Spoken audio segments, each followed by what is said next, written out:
5 bells. Stand by all stations. Attention, all districts. A 5-alarm fire. 5 bells. Move in immediately. That's it. Let's roll! Let's go! Firefighters!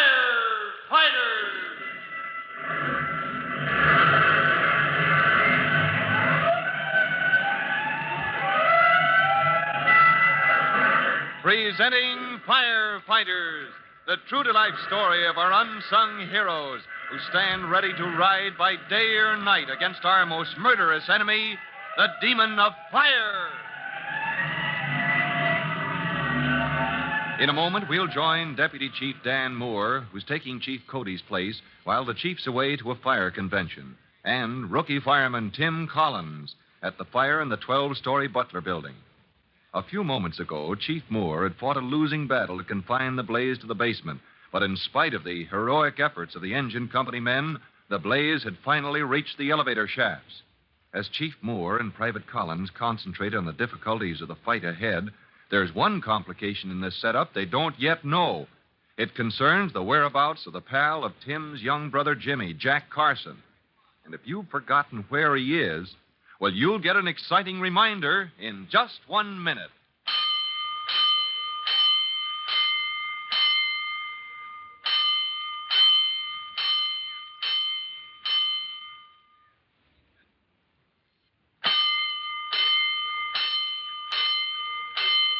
Let's go, firefighters. Let's join Deputy Chief Moore and rookie fireman Tim Collins to check up on the problem as they see it at the moment. The giant engine company pumper has already been hooked up to the standpipes of the big building, and at this moment is pumping a heavy pressure stream to the 5th floor, where firemen are trying to stem the flames blocking the stairway on the floor above. But Deputy Chief Moore is on the street level, contemplating with anger the difficulties of getting his equipment down a street torn up for repairs. He knows it's impossible to get the huge aerial ladder truck anywhere near, but he doesn't know how much he's going to need it in a minute. For Tim Collins is just now talking with his brother Jimmy. You see, Tim, this woman dropped a note from a window way up high. Uh-huh. Jack and I were around back, and the note said she was locked in someplace, and Jack said he'd go up and let her out. Wait a minute. Jack's in this burning building, Jimmy? Well, he said the fire was in the basement and you'd have it out any minute. How long ago was this? Gosh, about 10 or 15 minutes ago, sir. It was about 10 minutes ago that fire got away from us. Reached the elevator shaft, Tim. Yes, sir. What floor was this woman on, Jimmy? I'm sure it was the 8th floor. I counted up to where she was waving at us, around back there. Chief, Yeah? couldn't Jack have come down the front stairway? Sure he could. He went up the back stairs, but he said he'd bring her down the same way everybody else got out. I'm sorry, Tim, but I had men on all those floors as far high as the 5th. They'd have seen him if he'd come down. I guess we can forget that. The fire blocked off the stairways first, from what I heard. Well, gee whiz, what's happened? Well, the fire got into the elevator shafts. It's already burst out on the 6th and 9th floors, Jimmy. Oh, gosh, I hope Jack hadn't started down. He wasn't on that 6th floor when it... Now, don't talk like that, young man. Oh, it's all right, Chief. We don't have much choice any way you look at it. At best, Jimmy's pal Jack is probably up there somewhere, high up in this building in a spot we can't get to him. Oh, come now. What kind of talk is that, Chief? Well, look at those 35-foot ladders set up in case the fire spreads down, Chief. What good are they? Oh, what I wouldn't give to see that 85-foot aerial ladder going up right this minute. I'd get the aerial truck through if I could. If the street wasn't torn up, you know that. Yes, sir. You can't get up to Jack to get him down? Well, I don't know, but we're sure going to try. Private Collins. Yes, sir? Weren't you telling me you had brushed up on your scaling ladder technique? Oh, of course. You'll let me try it, Chief? I can't see any other way of reaching the 8th floor, so break it out, son, and meet me up on the 5th. Yes, sir. Hey, wait for me, Tim. I want to see this. Well, then you'll have to hurry, Jimmy. And when I'm ready, you'll have to go back behind the police lines where you won't be underfoot. Oh, okay, I know my place. This is the rescue company truck, isn't it? Yeah, right. This is the scaling ladder I'm lifting down now. Gee, just a long stick with rungs across it to climb up on. Hard to imagine it can save lives sometimes. Well, it certainly isn't a solid, heavy piece of apparatus, but it's 12 feet long. Long enough to reach from the window of one floor to the window on the floor above. You just reach out and hook that claw on the end of it over the windowsill on the floor above, Yeah, that's right, Jimmy. Just like they did at the demonstration this morning. And if you've hooked it firmly, you climb up. If you haven't, well... I know. It's a long drop down. Right. Those things I don't think about. Don't see why I shouldn't be able to scale that wall from the 5th floor to the 8th without a bit of trouble. Well, what about the flames coming out the windows on the 6th floor? I'll have to find a section where there aren't any. Somehow, Jimmy, I'm gonna get up there. That pal of yours is gonna need help bad. On the 8th floor, high above the street level, sandwiched between burning floors above and below, Jack Carson is having troubles of his own. As he works his way along the smoke-darkened corridor of the office building, the door ahead of him suddenly opens, and a small, slight woman hesitates a moment and then stumbles off in the opposite direction. Stop! Mrs. Lane, stop, I tell you. Don't go that way. What difference does it make, Jack? We're trapped. You said so yourself. I couldn't wait there by myself any longer. I'm afraid. Guys, so am I, but we can't lose our heads. I wanted you to stay in there out of the smoke. Stairway. Let's try the stairway again. I told you the fire on the 6th floor has blacked them both. You can't get down the front or the back either. But I looked out the window. There are no flames coming from the windows right below us. That floor hasn't caught on fire yet. Look, you follow me, Mrs. Lane. Come on. Oh, Take my hand. I know how you feel about even getting down one more floor, but you never live to make it. But the fire hasn't reached it. Look at the smoke pouring up those stairways. Oh. That's just as bad as fire. Those fumes could kill you. Why are we going in here?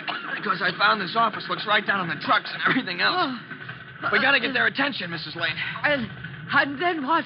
Oh, think about that. Help me open this window, please, huh?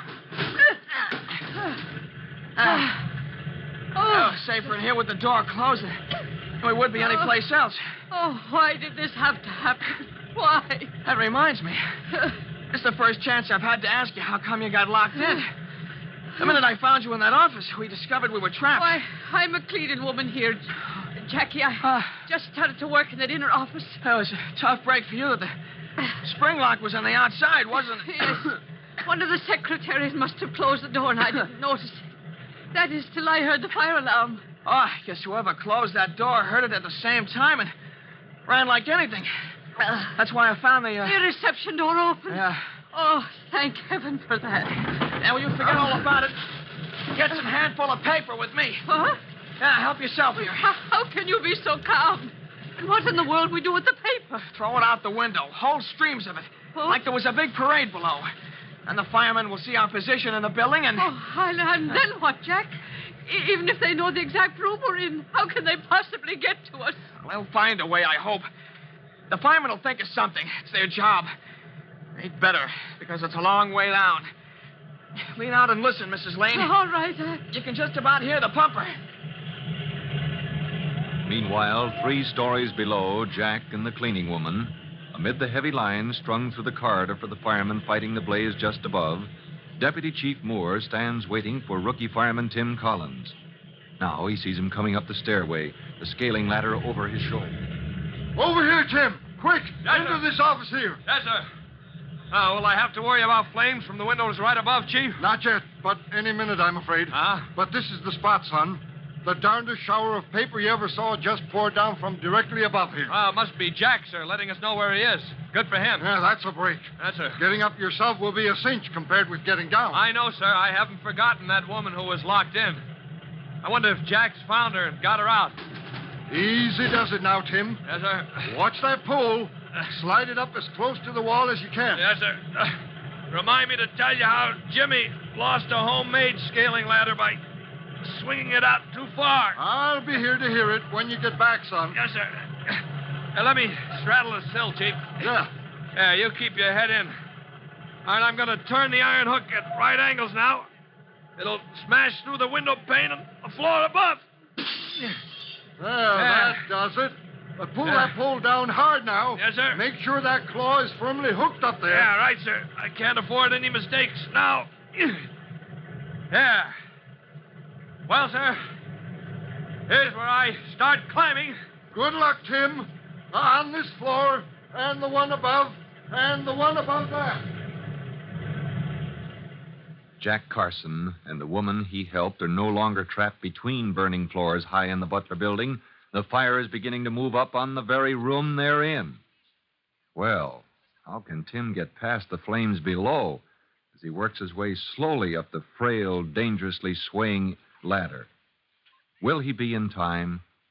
Be sure to listen to our next exciting episode of The Firefighters. Now, boys and girls, in just a moment, Deputy Chief Jan Moore will be back with a very important word for all of you in the Firefighters Brigade. But first, here's a message for you. And now, here is Deputy Chief Dan Moore with a special message for all in the Firefighters Brigade. Deputy Chief Moore. Attention, firefighters. This is Deputy Chief Moore back again, boys and girls. I know Chief Cody, who'll be back with you in a few days, has already told you about fuses. But I want to mention them again. Never play around with fuses or the fuse box in your home. Fuses are safety valves, and if one is burned out, it indicates a short circuit or overloading. You let your parents change them, but you might watch for one thing. Don't let anyone insert a penny or any coin or piece of metal back of the fuse to make better contact. That's mighty dangerous business. Well, that's all. Until next time, this is Deputy Chief Moore saying so long. Deputy Chief Dan Moore and the young rookie fireman Tim Collins will be back on the same station the next time you hear... That's it. Let's roll!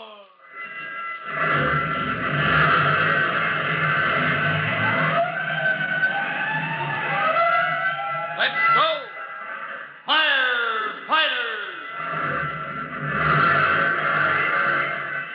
Firefighters is a copyrighted feature of William F. Holland Productions.